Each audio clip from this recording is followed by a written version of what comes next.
Goeiedag, ek groet jou in die kosbare naam van Jesus Christus.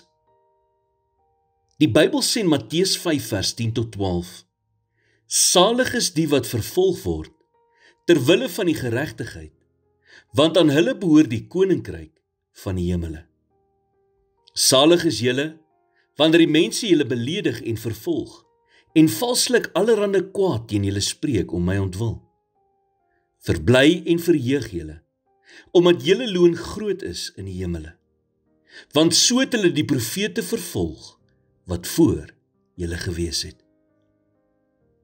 Voel jy vandag, dat jy jou beste probeer, om die regte ding te doen, en om die regte pad te stap, maar ten spyte daarvan, loop net een ding, na die volgende skeef.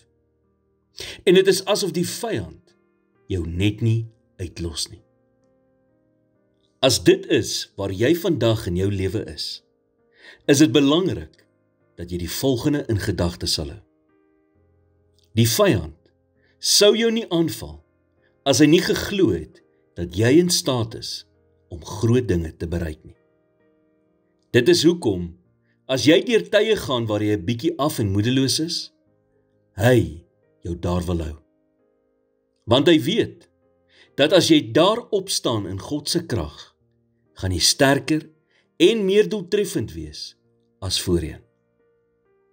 Dit is egter uiters belangrik, dat wanneer jy deur so 'n tydperk gaan, jy nooit sal vergeet, dat jou gesindheid teenoor die omstandighede altyd belangriker is, as dit wat jy deurgaan. Moenie toelaat dat jou omstandighede jou gesindheid verander nie. Want moeilike tye gaan weer verby. Maar die verkeerde gesindheid kan groei tot 'n wortel van bitterheid, wat elke dag van jou toekoms sal vergiftig. Jy sien jou invloed in God se koninkryk, bepaal gewoonlik die vlak van aanval, wat die vyand teen jou loods. Beproewinge en toetse sal kom, maar God sal dit gebruik om die potensiaal wat hy in jou geplaas het, te ontwikkel. Jou deel is om die besluit te maak dat jy nooit gaan opgee nie.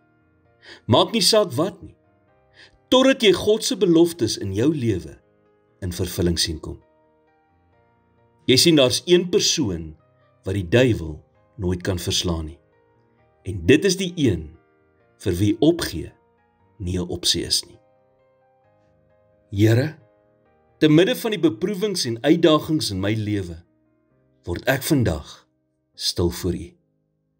Help my om die lesse en geleenthede vir groei binne hierdie ervarings raak te sien en gee my die wysheid om wyse besluite te neem.